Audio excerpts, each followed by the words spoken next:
Hello everyone. ఇవాళ మనతో పాటు ఉన్నారు creative director and political analyst Geetha Krishna garu. వారితో మాట్లాడదాం. Hello sir. Hi. Sir, sensation సృష్టించిన కేస్ అయితే నయనతార ఇంకా ధనుష్‌ది. సో, హ్మ్. ఈ వివాదం ఇలా ఉంటే నయనతార, ధనుష్ అని చెప్పి అందరూ మాట్లాడుకుంటున్నారు. కానీ నయనతారకి అంతకు ముందే చాలా ఎఫైర్స్ ఉండే అని మనకు సోషల్ మీడియాలో అలా హ్మ్. చాలా న్యూస్‌లొచ్చినాయి. సో, ధనుష్, నయనతారనే కాకుండా తనకి ఇంకా హైలైట్‌గా ఉన్న ఎఫ్ఐఆర్ ఒకటి 'శింబు' హీరోతోని ఉండే అని చెప్పి అప్పుడు చాలా హ్మ్. సెన్సేషన్ క్రియేట్ అయింది. తనతో ఎఫ్ఐఆర్ హ్మ్. ఉందని చెప్పి. ఈ హ్మ్. విషయం ఎందుకు ఎవ్వరు మాట్లాడుకోవట్లే. సో, హ్మ్. దీనిపైన మీ అభిప్రాయం? యాక్చువల్‌గా 'బిహైండ్ ద ఫెయిరీ టేల్స్' అనే ఇది చేసింది కదా! వెబ్ అది సీరీస్. నెట్‌ఫ్లిక్స్ ఫండింగ్ హ్మ్. చేసుంటది. తన హస్బెండ్ గణేష్ గణేష్ అని అతని పేరు.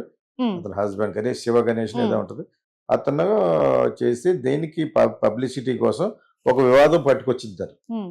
అదేదో 3 సెకన్లు కాదు, 30 సెకన్లు ఓకే. వీడియో తీసి 3 హ్మ్. సెకన్లు, 5 సెకన్లు గాని 30 సెకన్లు ఏదో తీసుకొని అది నేను వాడుకుంటాను అంటే తను ఒప్పుకోకపోవడం అనేది నిజమే. ఇవన్నీ ఓకే. నిజమే. హ్మ్. దీన్ని ఎక్స్‌పోజ్ చేస్తే ఒక షాట్‌కి 2 బర్డ్స్ పడతాయని మలయాళీ గదా! తెలివైందిది. ఓకే. ఆ! సో, ధనుష్ మీద పెట్టింది. హ్మ్. ధనుష్ మామూలుగానే కోర్ట్‌కెళ్ళాడు. నాకు ఓకే. తెలియకుండా 30 సెకన్లు ఎళ్ళావు కాబట్టి తనకింత కట్టని చెప్పేసి. ఓకే. అది కట్టిందో, కట్టలేదో దాని తర్వాత విషయం అది. హ్మ్. ఎంత కట్టిందనేది హ్మ్. అసలు ఆ సినిమా వాల్యూయే 10,00,00,000 ఉండదు. అటువంటిది నేను ఆల్రెడీ చెప్పాను దీని గురించి. ఓకే. ఓకేనా? అది ఒక న్యాయబద్ధంగా చెప్పాం మనం. హ్మ్. ఇప్పుడేంటంటే ఇప్పుడు ఈ అమ్మాయిది ఈ ఉద్దేశపూర్వకంగా చేసిందనే నేను అనుకుంటున్నాను. ఓకే. దానికో బజ్ రాకపోతే ఎవడు చూస్తాడు? హ్మ్. బిహైండ్ ద హ్మ్. లుడ్స్, బిహైండ్ ద ఎవడికి కావాలి హ్మ్. నేను బోలెడున్నాయి అక్కడ. ఫర్ ఇన్ఫర్మేషన్ నెట్‌ఫ్లిక్స్‌లోను ఆటిల్లోను అన్‌ప్రూవ్డ్ కేసెస్ ఉంటాయి. ఓకే. చాలా ఇంట్రెస్టింగ్‌గా ఉంటాయి. హ్మ్. డాక్యుమెంటరీలో తీయాయి. చాలా హ్మ్. బావుంటదనమాట. అవి ఒక రాత్రంతా చూసేయొచ్చు. హ్మ్. అంత బావుంటాయనమాట. సో, అలాగే మన ఇండియన్ కేసెస్ కూడా ఉన్నాయి. హ్మ్. బెంగుళూరులో ఒక వెరీ రిచ్ ముస్లిం లేడీ ఒక ఐఏఎస్ ఆఫీసర్‌కి జరిగిన ఇది చాలా బావుంటది. ఓకే. ఆడెవడో అమ్మాయికి తగులుకొని అతనే నమ్మేసి వాడు బెడ్‌రూమ్‌లోనే కప్పెట్టేసాడు అమ్మాయిని. ఓకే. ఇటువంటి చాలా ఇంట్రెస్టింగ్‌గా ఉన్నాయి యాక్చువల్‌గాను. హ్మ్. ఇవన్నీ కూడా ప్రబలంలో రావాలంటే మనలాంటోళ్ళు ఎవరన్నా చిన్న బజ్ చేయాలి. హ్మ్. ఆ!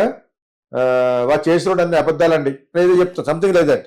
హ్మ్. ఇటువంటి ఏమన్నా సెన్సేషన్ చేస్తేనే ఈ రోజుల్లో సోషల్ మీడియాలో ఆ! సంథింగ్ ఈస్ దేర్ అని హ్మ్. చూస్తారు. ఓకే. దానికి వ్యూయర్‌షిప్ పెరుగుద్ది. ఆ విధంగా దీనికి ఏదో చేయటం కోసం చిన్న ఫిట్టింగ్ పెట్టింది. హ్మ్. ఓకే. కానీ అతను మట్టుకు 10,00,00,000 అడగడం కరెక్ట్ అయ్యి ఉంటది. ఓకే. ఎన్ని కోట్లు అడిగాడో అడగడం కరెక్ట్ అయ్యి ఉంటది. హ్మ్. ఇది కేసు ఉన్నా కూడా ఈ కేసుని కావాలంటే ఎలా చేస్తేనే ఐ కెన్ రిమూవ్ అంటది. హ్మ్. నేను ఐ ఓన్లీ డన్ థింగ్ నేను షూట్ చేసింది ఒకటి ఇది నిజమైన ఫైట్ అయితది. హ్మ్. ఇది నేను అనుకోవడం అంటే నిజమైన ఫైట్ కాదు ఇది. ఓకే. అతను మామూలుగా అతన్ని బ్యాట్ చేసి మాట్లాడిన తర్వాత లెటర్ రాసింది అవన్నీ హ్మ్. నిజమే. హ్మ్. ఓకే. దీన్ని అవకాశంగా తీసుకొని బస్ కట్ పట్టుకొచ్చింది. ఓకే. ఇంతకుముందు ప్రభుదేవత ఉంది. మా వీధిలోనే ఉండేది అంటాను కదా! హ్మ్. అదే పెళ్లి అయింది అనుకున్నారు. ఇప్పుడు హ్మ్. చెప్తారు పెళ్లి అవ్వలేదో ఏంటో గాని అక్కడ ఒక 5, 6 నెలలు ఉంటూ చూసాను నేను. ప్రభుదేవ హ్మ్. చెప్పాడు. మీ వీధిలోనే మీ ఇంటి పక్కన 2, 3 హ్మ్. అపార్ట్మెంట్స్‌లో ఉంటున్నాం సార్ అని. అర్థమైందా ఇప్పుడు మీకు? ఓకే. సో, నేనప్పుడు సరిగ్గా వినలేదు ఎయిర్‌పోర్ట్‌లో. ఏం హ్మ్. చెప్తున్నాడు అనుకున్నా అంతే. దాని తర్వాత మా పని మనిషి చెప్తేనే అర్థమైంది నాకు. హ్మ్. సో, ఒకటో రెండో అక్కడ ఉన్నారీళ్ళు. పెళ్లి చేసుకున్నారు. నేను పెద్ద hmm. I don't take a big thing. ఒక మనిషి ఇంకో మనిషి కలిసి హ్మ్. బతుకుతున్నారు. What is there? Whether it is a live in relationship, marriage doesn't care for me. I don't really doesn't matter for me. Hmm. So, నేను అది పెద్ద సీరియస్‌గా తీసుకోలేదు. People have to live. బతకాలి కదా! ఓకే. బతకడానికి ఒక అమ్మాయి, అబ్బాయి బతుకుతున్నారు. హ్మ్. ఈడ అనుకోకుండా యాక్ట్రెస్‌లు అయ్యారు కాబట్టి మనందరూ ఆళ్ళందరికీ ఇంట్రెస్ట్‌గా ఉంటదని మీరు నన్ను హ్మ్. అడుగుతున్నారు. సో, అదర్‌వైస్ ఆ అమ్మాయి పబ్లిసిటీ కోసమే దీన్ని ఉపయోగించుకోవాలని ప్రయత్నించింది. హ్మ్. వెంటనే లెటర్ తీసేసింది. ఓకే. ప్రెస్‌కి ఇచ్చింది. బికాజ్ దాని మీద మళ్ళీ డిఫమేషన్ కేస్ ఏయొచ్చు. ఇందులో అనరాని హ్మ్. మాటలని, హ్మ్. నీ హ్మ్. నీచమైన బుద్ధి, ఆ బుద్ధి, ఈ బుద్ధి అంది కాబట్టి అది మళ్ళీ ఆ లాయర్ చెప్పుంటాడు. "ఇదేదో ఇంకా పెద్దదైపోతుంది. హ్మ్. పెద్దయిందంటే నువ్వు దెబ్బతింటావు" అని చెప్పేసి విత్‌డ్రా చేసుకుంది. Okay. I really didn't mean it అని. హ్మ్. అదేదో ఉంటది ప్రొసీజర్. ఆ ప్రకారంగా డిడ్ంట్ మీన్ ఇట్ అని చెప్పేసి ప్రెస్‌కి ఇచ్చింది. ఒక నోట్ రాయొచ్చు. ఓకే. అదే గణేష్ అన్న అతను రైటర్ కాబట్టి ఇది హస్బెండ్. అతనే డ్రాఫ్ట్ చేసుంటాడు. హ్మ్. అందమైన తమిళ్ మాట్లాడి, తమిళ్ రాయగలిగినోళ్ళు చాలా మంది ఉంటారు హ్మ్. తమిళనాడులో. ఓకేనా? వాళ్ళకి రాయటం వల్ల ఉండే ఇదే సినిమా మీద ఆసక్తిగా వస్తూ ఉంటారు. Okay. They are very good writers. Hmm. మంచి తమిళ్ రాస్తారనమాట. అలాగే తెలుగులో కూడా ఉన్నారు. ఎందుకు చెప్తానంటే అది రావాలి ముందు బేసిక్ రైటింగ్‌లో ఆ టెంజ్ ఉంటే దెన్ యూ హ్మ్. Become a good screen writer, good story teller. హ్మ్.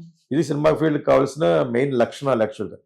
తను నువ్వు అడిగిన క్వశ్చన్లో సెకండ్ హాఫ్ ఏంటంటే చాలా మందితో అఫైర్ ఉంది, చాలా మంది ఉంది. ఒక యాక్ట్రెస్ పైకి రావడానికి ఇప్పుడు కాస్టింగ్ కౌచ్ అంటారు కదా, అవి కాకుండా పర్మనెంట్ గా బతికింది ఎవరు? ప్రభుదేవ.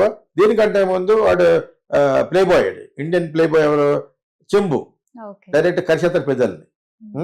సో ఆ టైపు పెదాన్ని కూడా కరిచేటి అమ్మాయి నువ్వు చూడలేదు, ఇలా పట్టుకుంటాడు కింద పెదాన్ని. ఆ పోస్టర్ ఒకటి ఉంది సినిమాలో అనుకుంటా. సో రొమాంటిక్ పోయాడు. అంటే నాకు ఇంతప్పటి తెలుసు బుడ్డోడు. వాళ్ళ ఫాదర్ కూడా హోటల్కి వచ్చేవాడు, మేము హోటల్కి వెళ్ళేవాడు. నాకు ఇంకా అప్పుడు కొడుకు పుట్టలేదు. వాడికి ఇంత ఉండేవాడు.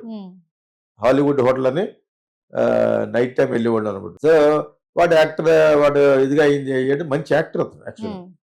తను మరి కొన్ని మరి ఏం మాయ చేసావో అతన్నే తీసుకుని తీసాడు ఆ సినిమా. ఇంకా మంచి మంచి సినిమాలు ఉన్నాయి. ఈజ్ రొమాంటిక్ ఫిల్మ్ యాక్చువల్గా.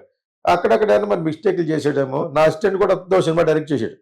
నా దగ్గర పనిచేసిన అసిస్టెంట్, వాడి పేరు ఏదో మర్చిపోయింది. టైమ్ సినిమాకి అసిస్టెంట్ పనిచేశాడు. ఈ అబ్బాయితో డైరెక్ట్ చేశాడు అనమాట. So finally is a good actor. వాళ్ళ ఫాదర్ మంచి director, successful director, actor, music director T Rajendran. And recent గా కూడా నాతో మాట్లాడాడు ఆయన ఇది మళ్ళా డైరెక్ట్ చేయాలని ఉంది నాకు, తెలుగు కొంచెం బాగా రాసే వాళ్ళు కావాలని అడిగాడు అనమాట టి రాజేంద్రన్. సో అతను కూడా డిఎంకే. ఇతను మట్టుకు డెఫినెట్ గా వీళ్ళ మదర్ పేరు ఉషా. ఆవిడ పేరు మీద సినిమా తీశాడు ఆయన ముందు, ఉయిరుళ్ళ ఉషా అని, జీవితంలో ఉషా అని. అప్పటికి పుట్టలేదు. సో ఇది వాళ్ళ గురించి. This fellow is very romantic fellow, అది మటు నాకు బాగా తెలుసు. మంచి యాక్టర్ కూడా, మంచి మంచి డైరెక్టర్ కావాల్సిన వాడు. కాకపోతే మధ్యలో మరి ఏమన్నా ట్రబుల్సమ్ కింద ఏమైనా అయ్యాడో, మార్కెట్లో అబ్బాయి ఇతను ఎందుకని ఏమైనా అన్నారో కానీ కొన్ని తగ్గినాయి. But it doesn't care. ఆ రోజుల్లోనే వీళ్ళకి బాగా సంపాదించారు వీళ్ళు. టి రాజేంద్రన్ పైకి వచ్చాడు. వీళ్ళ ఇంట్లోనే షూట్ చేశాను నేను కోకిల తీసాను, ఇంకొక 2-3 సినిమాలు తీశాను. వీళ్ళకి ఒక మంచి ఇల్లు, స్విమ్మింగ్ పూల్ ఉండేది, సినిమాల కోసం ఇచ్చేవారు అనమాట తిరువాన్మయూర్లో. సో మెడ్రాస్ లో అనమాట. సో ఇతను ఈ అమ్మాయిని అంటే చాలా మందిని ఆడు ఒక వీడియో చూసారు రజనీకాంత్ కూతురుతోటి, ధనుష్ వైఫ్ తోటి. అది ఆడియో, అప్పటికి ఈ వీడియోల కంటే ఆడియోలు ఎక్కువ వచ్చేస్తాడు అనమాట. The way he was talking, threatening with Rajinikanth wife. Audio వచ్చి ఇప్పుడు ఉంటుంది. అది ఎవరు రిమూవ్ చేయకపోతే రిమూవ్ అవుతుంది, తెలుసా మీకు? మాడుతున్నాడు అలాగా. సో నాకు చాలా ఆశ్చర్యం కలిగింది. అతని వాయిస్, ఈవిడ వాయిస్, అదనమాట. దాని తర్వాత ఇవన్నీ చూస్తే Dhanush also become a big freak and womaniser ఏమో అనుకుంటున్నాను. Otherwise he was a good boy actually అనుకుంటా. దాని తర్వాత ఈ చెంబు ఇన్స్పిరేషన్ తోటి చాలా మంది రొమాంటిక్ గా తయారయ్యారేమో అని నేను అనుకుంటున్నాను అనమాట. నా యొక్క ఇమాజినేషన్ నాకు అదొకటే వస్తుంది. దుర్మార్గుడు కాదు, ఇది రొమాంటిక్ ఫెలో. సో ఇది మట్టికి ఎందుకు చెప్పదు అనేది తెలియదు. మామూలు అఫేర్ కాదు వీళ్ళిద్దరికైనా. ఇండస్ట్రీకి వచ్చినప్పుడు కదా ఎవరు పూసి కూర్చోవాలి కాబట్టి కూర్చోవాలనో ఇష్టపడో, ఒకవేళ పెళ్లి చేసుకుందామని పెళ్లి చేసుకున్నా కూడా వాళ్ళు ఒప్పుకోరు. ఆ డిఎంకే వాళ్ళు, రైతు టైప్ వాళ్ళు వచ్చి గొడవ పెడతారు. ఇతనితో ఉన్నంచేపు ఉంది కానీ ఇతనితో ఎవరైతే ఉన్నారో వాళ్ళు ఇతని మీద వాయిస్ రైజ్ చేసేవారు కాదు. మరి ఎందుకు అనేది నాకు తెలియదు. That's because of డిఎంకేనో